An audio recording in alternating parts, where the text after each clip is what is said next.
Yesterday Upon the Stair. Written by Pit Viper of Doom. Read for you by Gemini Wishes.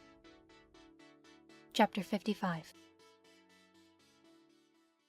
Everyone and everything converges back on Nightheye's office, and it is only then that he allows himself a heartfelt sigh of relief. The girl is safe, his people are safe, and they have one villain in custody. Midoriya took on Mr. Compress of the League of Villains, who was already being transported to a secure holding facility. Even Centipeter is all right. He had been under the influence of some quirk or other when he took ill, and the villains must have used the guard switch as an opportunity to slip in. But it was all for nothing in the end, because the heroes still hold the most important cards. Nighteye learned years ago to cherish the good days when they come. Sometimes they are rare. For the past 6 years they've been rare, and even today is not a total victory. Togahimiko has slipped through their fingers, and they have rock-solid confirmation that Overhaul is in bed with the League. The battle is won, and the rest of the war looms over them. Upon finding Bubble Girl, he asks after his interns, and she directs him to the smaller second-floor meeting room. It's an odd place to have put them, he notes vaguely. His sidekick stops him before he goes. "Handle it gently, sir," she advises him meekly. They fought hard. He knows that, obviously. Midoriya, for all that he's too clever by half, is stubborn to the point of belligerence, and Mirio is, well, Mirio. The fact that Bubble Girl feels the need to tell him this means that something went wrong. He finds them where she said they would be, and takes note of their appearances. Mirio is still in his hero costume. He hasn't changed yet, even though there's been plenty of time since the invasion was thwarted. He's talking quietly to Midoriya, but isn't getting much in response, and when Nighteye looks to his younger intern, the room is empty and well out of the way of most foot traffic in the office. Bubble Girl took them somewhere they'd be alone. The look on Midoriya Izuku's face gives him a clue as to why. He sighs lightly. "What happened?" Mirio confirms his misgivings when he doesn't stand to give his report. He's as respectful and professional as ever, but he stays seated with one hand resting on his junior's shoulders. It's straightforward. Mirio received the alert when he'd just gotten back from his patrol and went straight to help. He found Midoriya and Eri cornered by Mr. Compress and engaged the villain while Midoriya took the girl and fled to safety. It's the second time they've used that strategy, and Nighteye wonders if he ought to be concerned. But as they say in America, if it ain't broke, don't fix it. "Thank you, Mirio," he says. "Well done with that villain. Midoriya?" He tries for a gentler tone than usual, because he hasn't seen Midoriya look like this before, and it's a stark reminder of his recent imprisonment by villains. Midoriya takes a deep breath, but only manages a strangled noise. Frustration flashes across his face, and Mirio gives his shoulder a light squeeze. "It's okay if you're not up for that," he says. "I can translate, remember?" Nighteye's eyes narrow in confusion. "Translate?"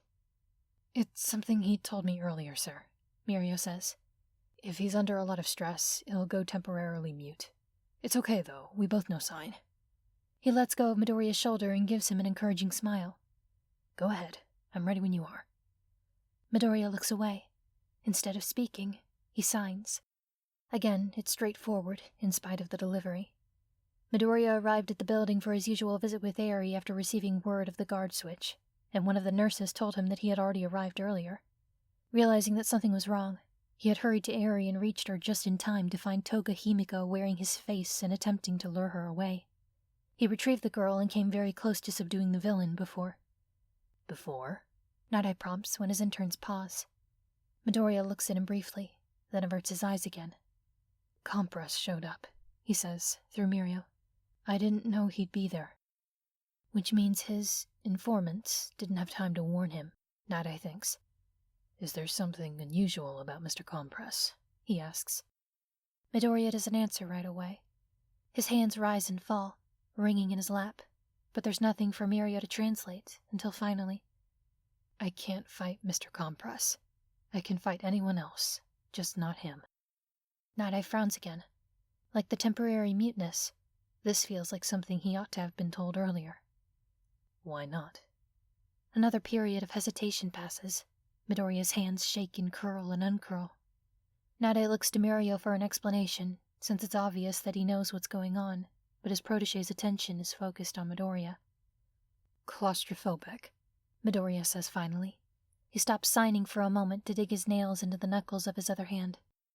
They figured it out in Camino. Mr. Compress used his quirk on me when I didn't behave. Mirio's voice shakes as he translates, and Nighteye shuts his eyes for a moment to rest down his own anger. There's nowhere for it to go, with All for One medically brain-dead and Mr. Compress now safely in custody. It's a cold reminder that Midoriya is not always so unflappable.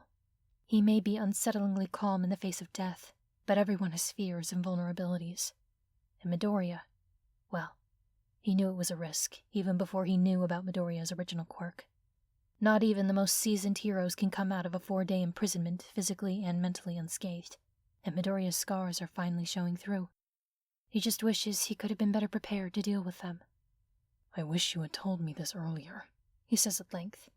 There are steps that could have been taken to lessen the possibility of something like this happening. You know that, don't you? Midoriya winces. He says out loud, in his own voice. I didn't think it'd come up. League wasn't your case. Didn't think I'd run into him. His voice sounds rough, the tone jagged and catching. I believe we went over the possibility of the League and the Precepts joining forces many times, Midoriya. Nighteye sighs again, faintly exasperated.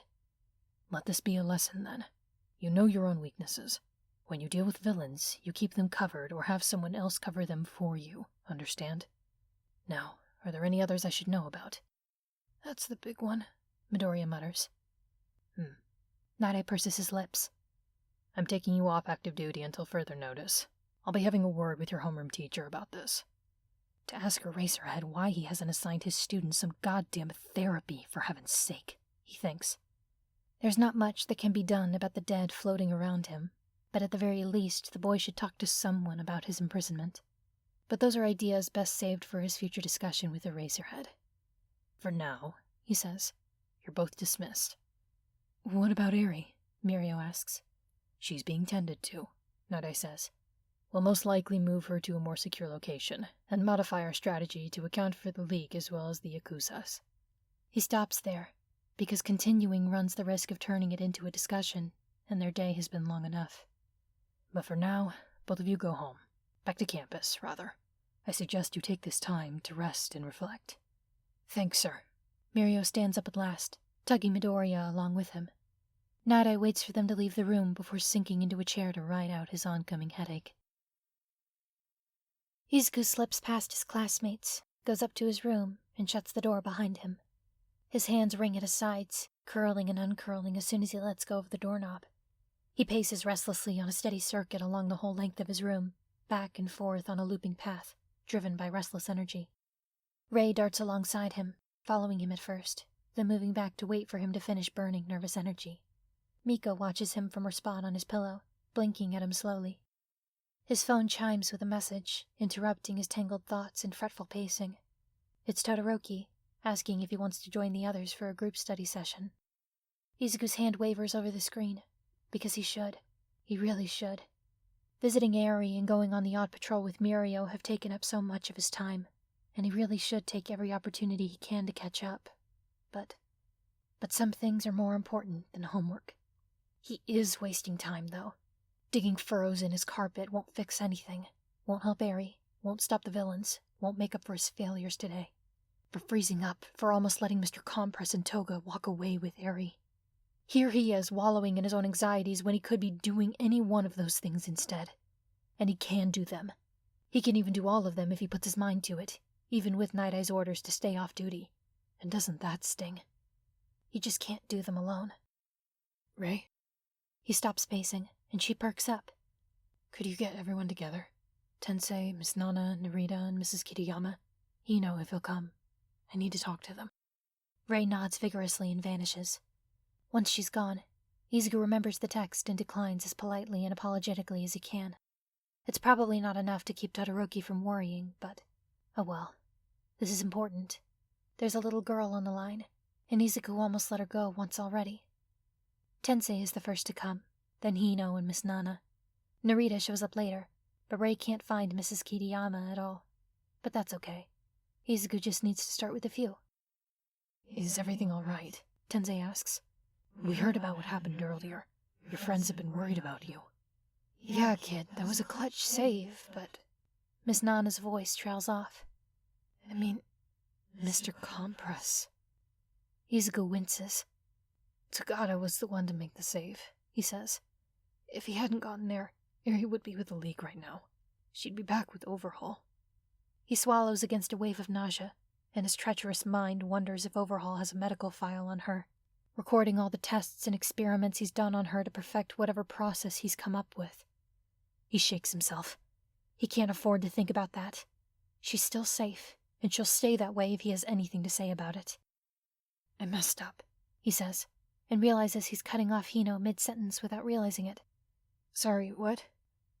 I said, it's funny that you're saying that when this one says you were the one who called for backup in the first place, Hino says, jerking his thumb at Rei. So what's got your panties in a twist today? I messed up, Izuku repeats. When Mr. Compress showed up, I was basically useless, and they almost... His voice catches. They didn't, Miss Nana reminds him. Remember that. They didn't. You did everything right. I know, Izuku says. But it almost wasn't enough, and they'll try again. You all know they will. They'll try and try until they get her back or until they're stopped. I want them stopped. Yeah, that tracks. Hino eyes him warily. So what'd you call us here for? I've been stupid, Izuku says.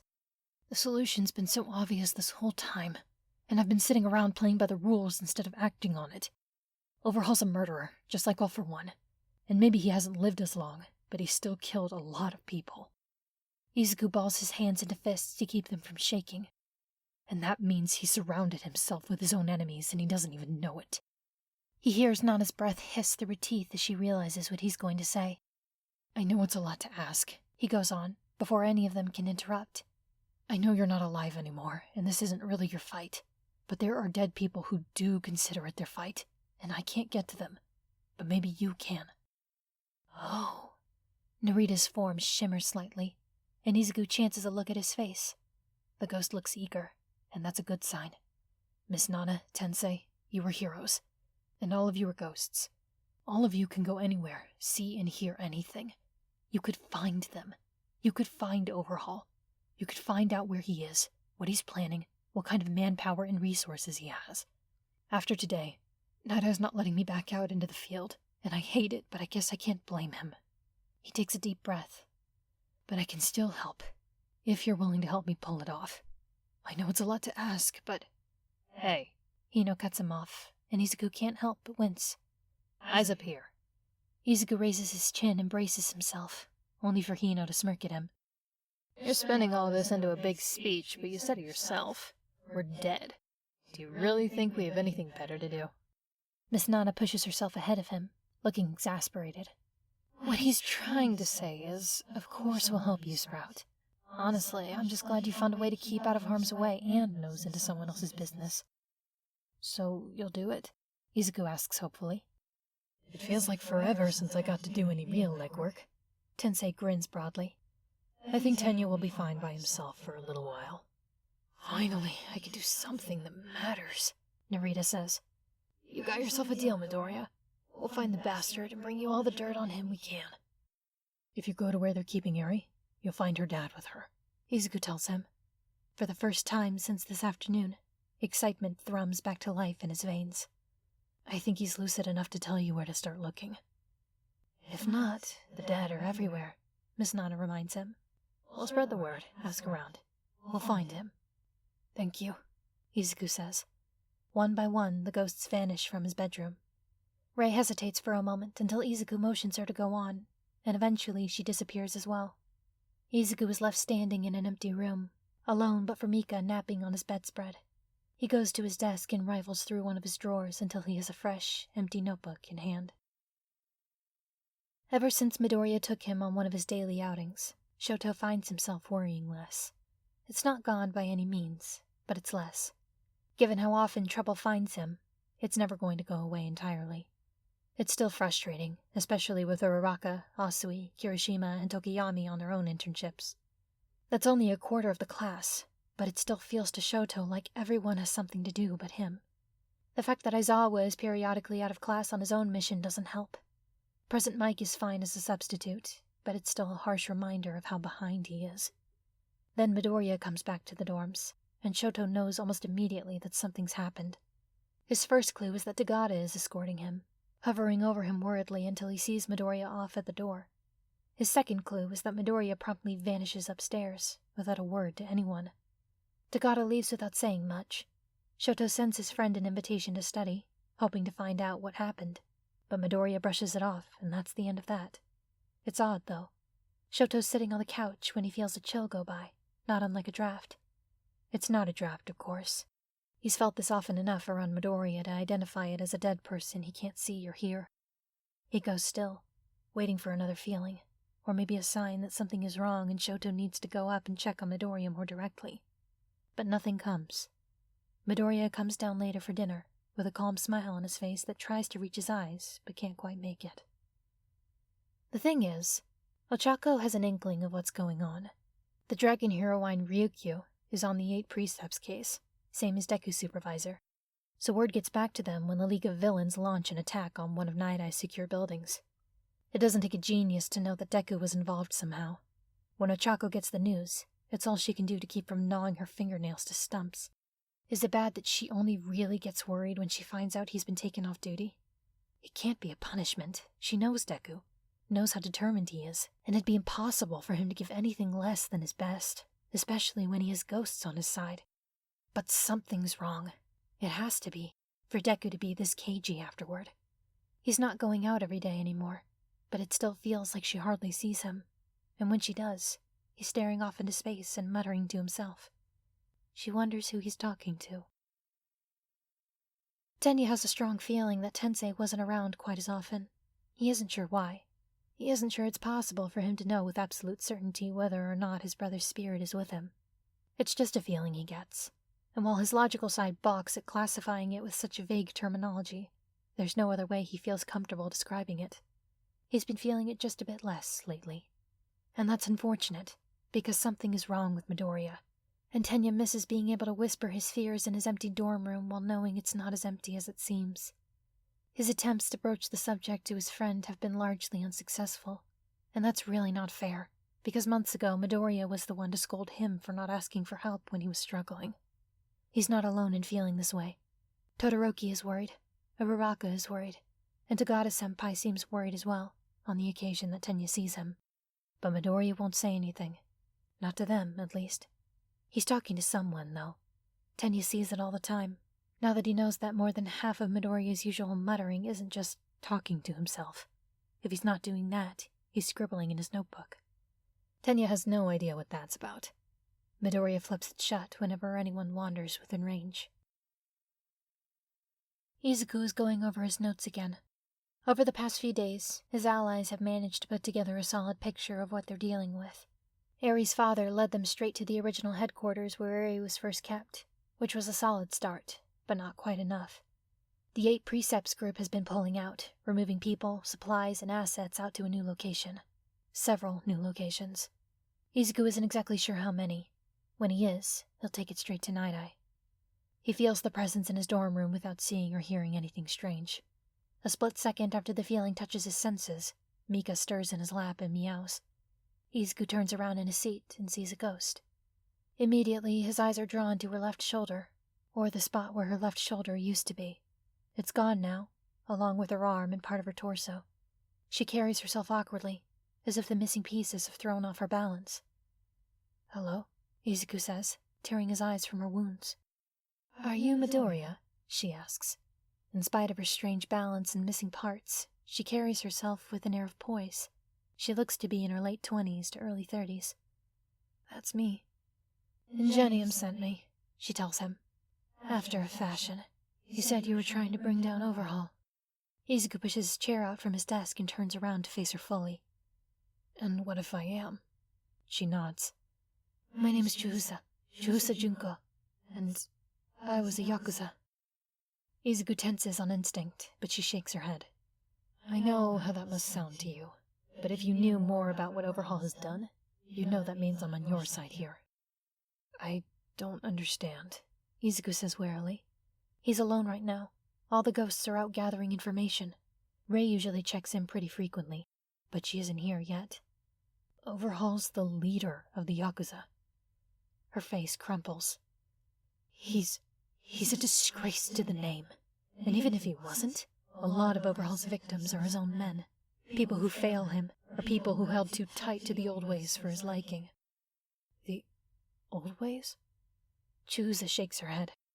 Chisaki Kai was adopted by our boss as an orphan child, raised in the family like the rest of us. And somewhere down the line he got it into his head that he had to rebuild the Yakuzas, and that rebuilding the Yakuzas was worth changing everything that we were supposed to be. She hesitates, hand twisting in the remains of her shirt. A lot of people say the old families are a shadow of what they used to be, and maybe we were. Maybe we are. But it means something. There's honor and integrity in staying true to ourselves, instead of becoming villains. She shuts her eyes. We don't take villain names. That's not what we do. That's not what we are. But Chisaki poisoned the man who raised him like a son, then stole his position and started calling himself Overhaul. It's a disgrace. He killed you for opposing him? Izuku asks. Chiusa is silent for a moment.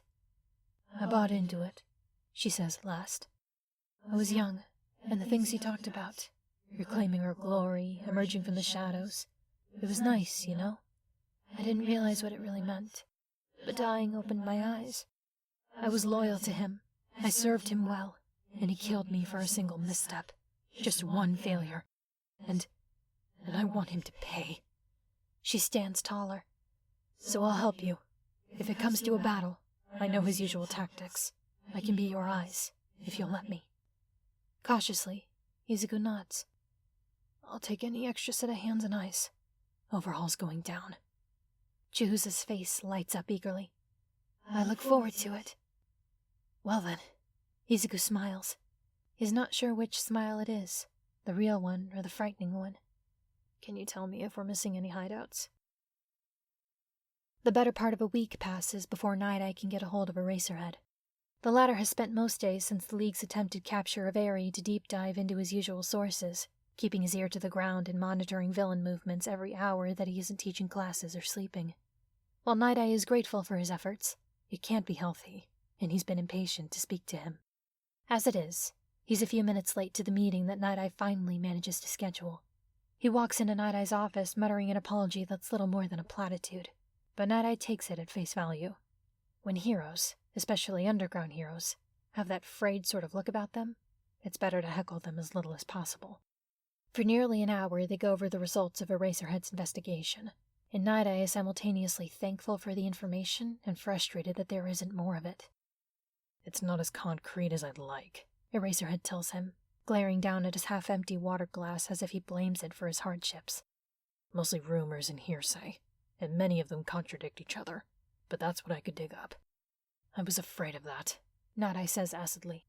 But it's better than nothing. He places the intelligence report in his hand to the side. If you've nothing more to share, I did want a word with you about Midoriya Izuku. Oh, good. Eraserhead sounds almost relieved. Because I have questions. Night-Eye frowns. Questions? Well?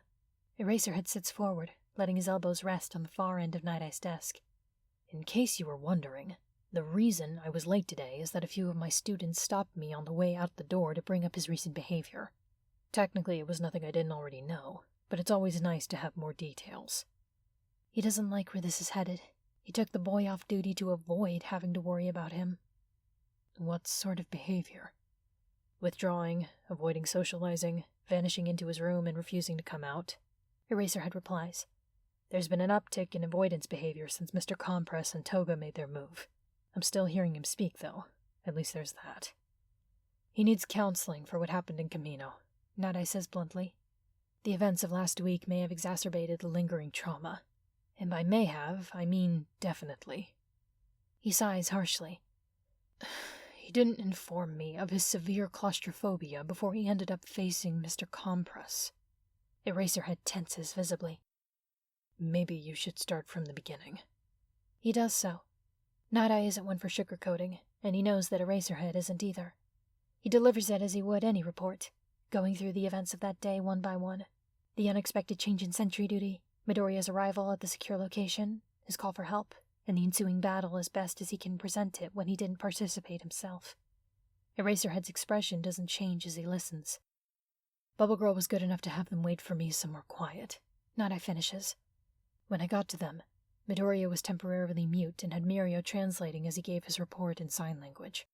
I've had him off active duty since. Sending him back into the field after that would do far more harm than good. Eraserhead purses his lips thoughtfully.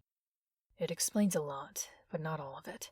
He's especially close to a select few of his friends, and if it were only trauma, then he'd be surrounding himself with them. But those few were the ones to tell him he was isolating himself.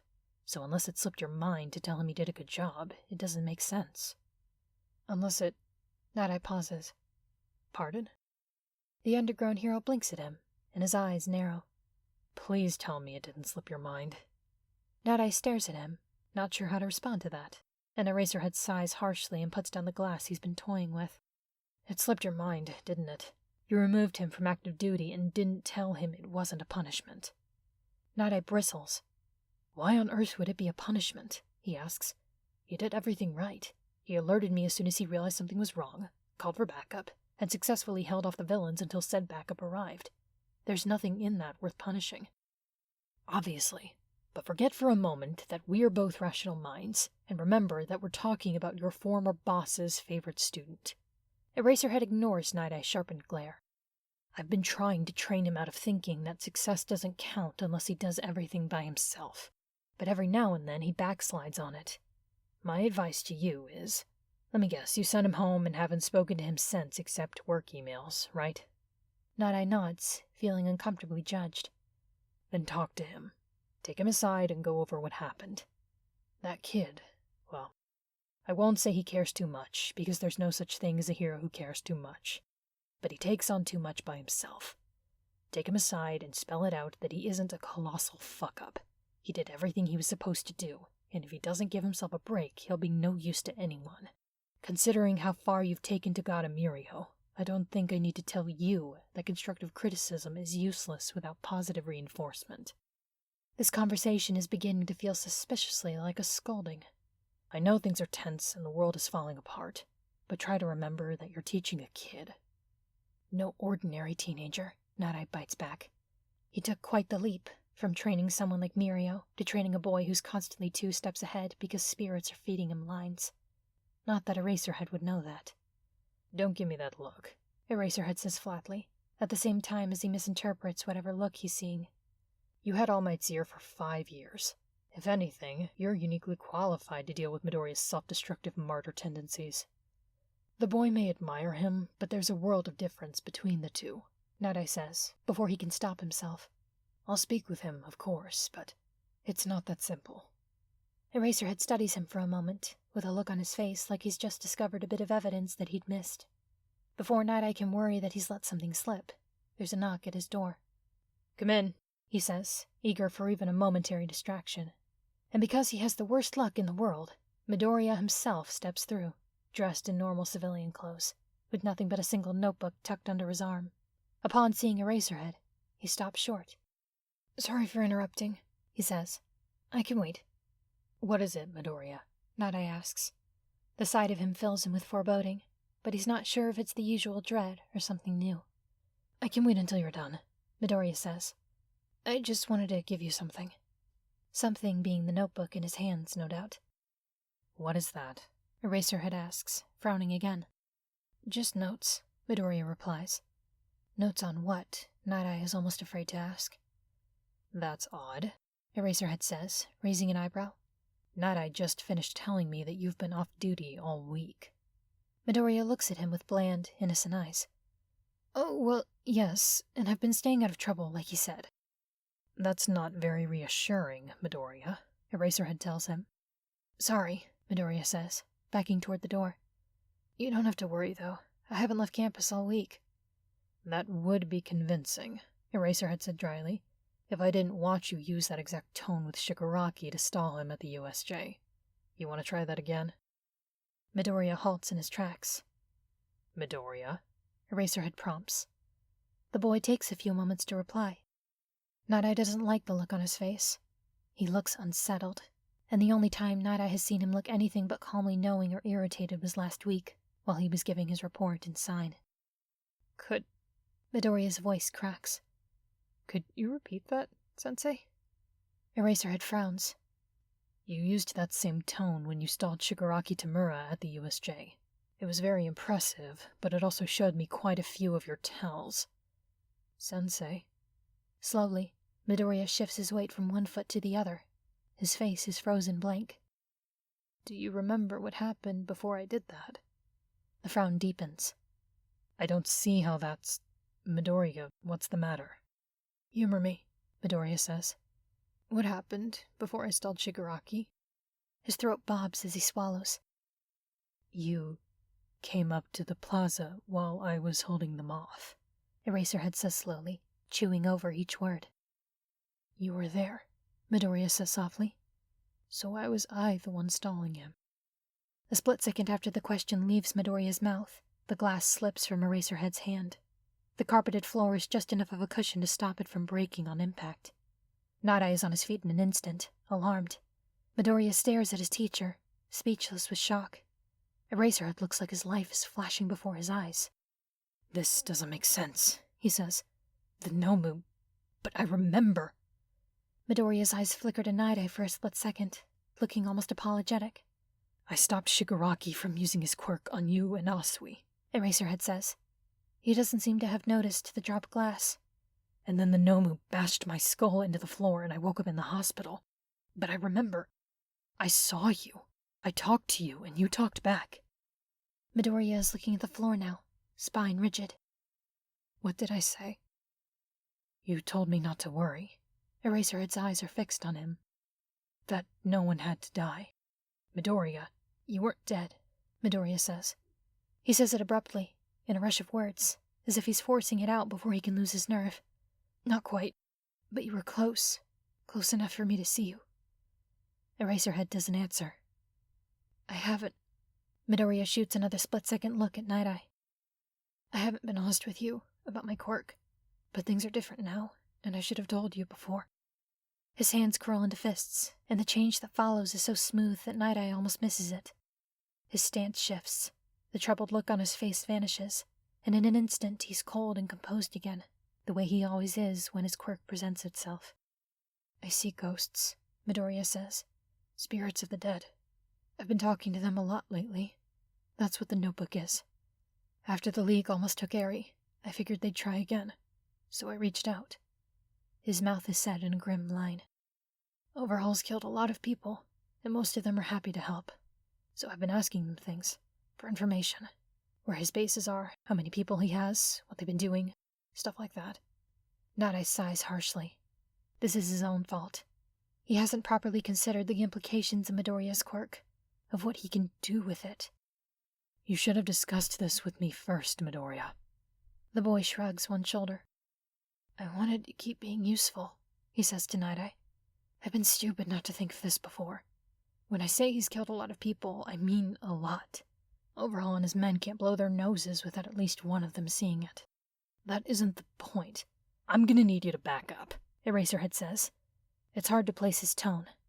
It's not quite as flat and emotionless as it usually is, but he's not angry or upset. There's a quiet intensity to it, all the same. You don't believe me, Midoriya says. Do you? Midoriya. That usually happens. The boy turns back to face him. What will it take? Is there anything I can say to you that will make it easier to believe? Eraserhead's frown deepens, and Nighteye doesn't blame him. The man has spent the latter part of the meeting defending Midoriya, and now he's forced to place the burden of proof on him for a claim that isn't easily tested. Midoriya's eyes shift away from Eraserhead's face. For a moment, he seems to be waiting for something, before he looks at his teacher again. I can tell you about the ghosts following you, if you want. You might remember Narita, if you remember the USJ. Narita Yuto. Eraserhead pauses. I've never met anyone with that name. No, Midoriya concedes. You haven't. You met his sister, Canon. Eraserhead stiffens. You saved her from the serial killer that murdered her brother. He was following his killer, and he saw you save her, and leave before she had the chance to thank you. There's a wary look in Eraserhead's eyes now. That made the news, he said hesitantly. It would take some digging, but that information is available. What about Kiriyama-ai? Eraserhead breathes in sharply. A bridge was destroyed, and her car went underwater, Midoriya continues. You broke through the windshield to get her out, but her seatbelt got stuck. She says she had to hit you to get her to leave her and get her son out of the back seat instead. Eraserhead's knuckles are white. She squeezed your hand before you let her go, Midoriya says. She did it to let you know it was all right, and she didn't blame you, but she was never sure you understood. Midoriya. Eraserhead's voice cuts through his, and the boy falls silent. You can stop there. I believe you. Midoriya falls silent, waiting. This makes more sense than it should. Eraserhead's dark eyes flick toward Night-Eye's face, as if checking him for a reaction. I get that a lot, Izuku answers. The only question this raises, Eraserhead says slowly, is about the quirk that I've been watching you use since I first met you. Midoriya hesitates, but in Night-Eye's opinion, he doesn't hesitate nearly long enough before he answers. That's a different quirk. I wasn't born with it. All Might gave it to me before I started school. Midoriya! Night-Eye says sharply. Night-Eye. Eraserhead gets up from his chair. Something's just come up, and I'm going to need to cut this meeting short. Remember what I said to you earlier. Sorry to rush out. And with that, he leaves. The moment the door is closed, Night-Eye turns sharply to Midoriya, only to find him on his phone. Sorry, just a second. I have to warn him, Midoriya says, holding the phone to his ear. Then, hey, All Might, it's me. No, everything's fine. Sort of. I just told Aizawa-sensei about my quirks. Yeah, both of them. I think he's on his way to you. Yeah, brace yourself. Good luck. He hangs up. Night-Eye opens his mouth to voice his concerns vehemently. I think I should have told him sooner, Midoriya says. Aizawa-sensei's just as involved in teaching me to be a hero as All Might is. I think it'll help in the long run if he knows more about what he's dealing with. Still, Night-Eye says tightly. One for All has been a closely guarded secret for generations. Divulging it is not a decision to be made lightly. I've been thinking about it for a while, Midoriya says. And at the end of the day, it's my quirk. It's my decision to make. Right, Night-Eye says, trying to force the sour note out of his voice. He doesn't know why he never expected Midoriya to be so cavalier with One for All, when he's casual enough with the unsettling implications of his own quirk. Besides, it has to be a little less dangerous now than before, Midoriya says, with All for One being dead and all. I would have assumed that myself, if not for your original quirk, Night-Eye points out. Death doesn't mean the same for you as it does for everyone else. How certain are you that All for One won't be dangerous even dead? His brother promised me he wouldn't be a problem. It takes a moment for the implications of that to sink in. You mean you've met? I met 2 of my predecessors besides All Might, Midoriya tells him. Miss Nana and the original. He didn't tell me his name. The rest are already gone. He hesitates for a moment. Can I be honest about something? Why stop now? That's one of the reasons I was frustrated, meeting you, Midoriya says bluntly.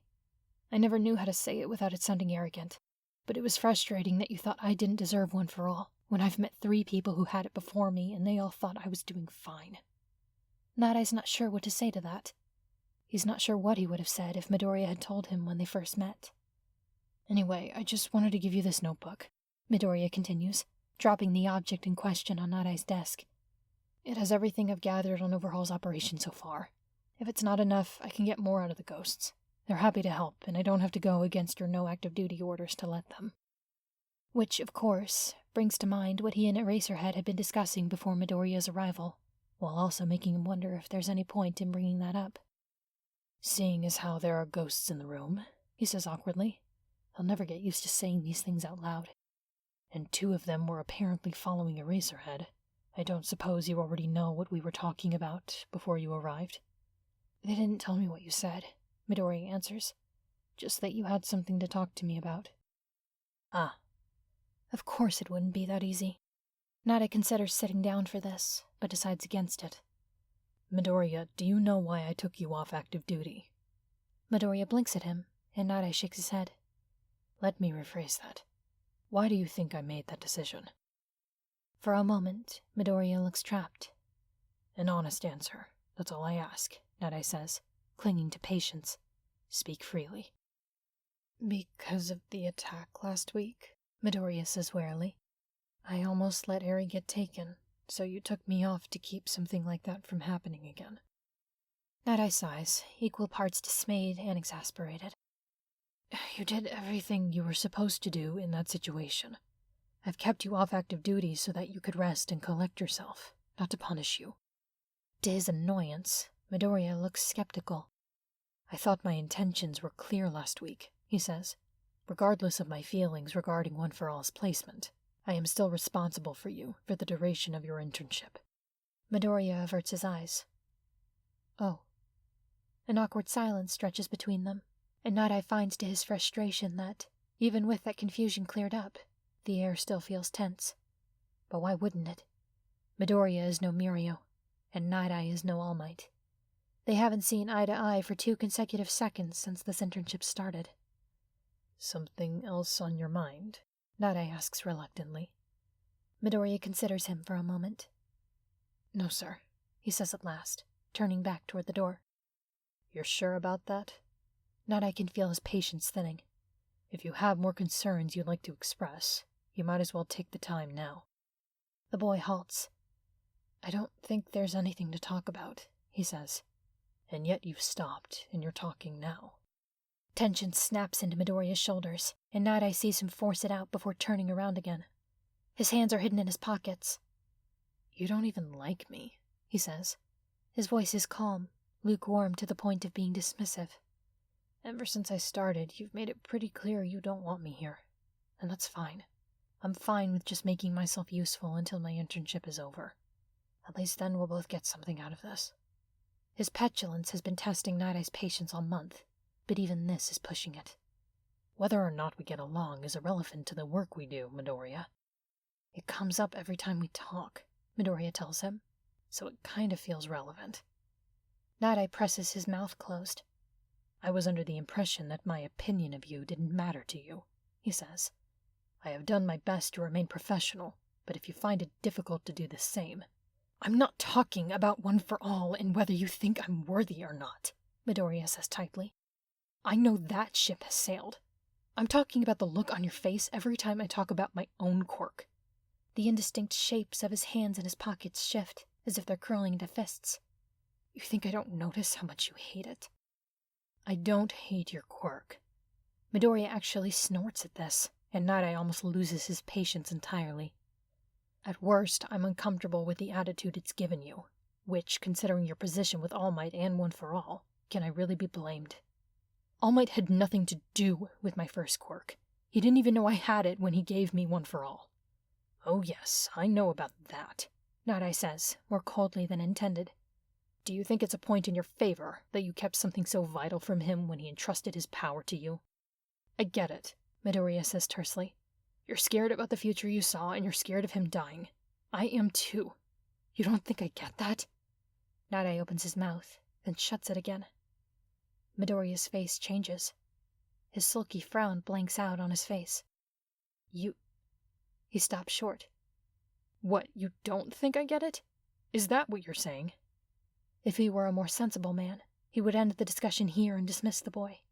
But the past weeks of tension and niggling have frayed his restraint to the snapping point. I'm sure it concerns you, Nighteye says quietly, in your own way. What's that supposed to mean? Do you really want me to answer that, Midoriya? Did I stutter? Nighteye sighs. He's going to regret this, he just knows it. It's the nature of your quirk, isn't it? He says wearily. All Might may die, but knowing him, his spirit would remain. So what would you really lose in the end? He pauses for an answer, and when he doesn't receive one, continues. It's not something I blame you for. I don't fault your conscience. It's merely the nature of your quirk, and it can't be helped. But it's troubling all the same. And with that, it's out. It should be a relief to finally let the weight off his chest, but it only makes him feel cold. You... Midoriya's face shifts through at least a dozen different emotions, before finally settling upon cold shock and fury. That's why you hate me so much? You think I don't care? Midoriya, I don't... No, I've spent my entire life talking to ghosts, and you think I don't care when people die? You think I don't lose anything? You think people die and I'm just fine with it? His hands are out of his pockets, fists trembling in his sides. What the hell do you think makes a ghost in the first place? Nighteye opens his mouth to reply, to try to diffuse this situation, but no sound will come out. The temperature in the room has dropped to sub-zero. Goosebumps prickle over his flesh, and he finds that his voice will not obey him. The cold composure of before is gone, scrubbed away to leave behind something open and raw and festering. Do you think people leave ghosts behind when they die at a ripe old age in their sleep? They don't. His voice scrapes and cracks, like broken glass over pavement. They die young, and they die scared and angry and alone, and most of them don't get to leave pretty corpses behind. That's my life, sir. It's been my life since I was 3 years old, and every time I open my eyes and see another walking corpse, I get reminded of how many people don't get saved every day, and it sucks, and I hate it. His voice breaks. I hate that they're scared, and I hate that they're in pain, and I hate that I'm the only one who can do anything about it, and sometimes I can't do anything about it. He breaks off, and the cold pressure on Night-Eye's throat is gone, but for the life of him, he can't think of anything to say. It's hard to think of things to say in the face of a crying child. I didn't come to you because I wanted your approval, Midoriya says. I didn't come because of One for All or because of All Might. I came because I see things I wish I could forget, and I know things nobody else should know, and I can't make it go away because they're people and they need my help and no one knows about them but me, because no one else has to see the things I see, and... He stops again, fighting against his own tears. And I'm here because I thought maybe you'd understand. Night-Eye feels his heart plummet. For a moment, the boy tries to steady himself, to pull together some semblance of his former composure. It doesn't work. After the third try, he gives up and draws his sleeve sharply across his eyes, as if furious with himself for losing control. I did all of this wrong. I'm sorry. Once this internship's over, I won't bother you again. He turns toward the door. Midoriya, Night-Eye starts. The door shuts behind him. It's instinct, not foresight, that makes Night-Eye duck. Something whistles over his head, narrowly missing him, and he straightens up just in time to see a snow globe shatter against the wall.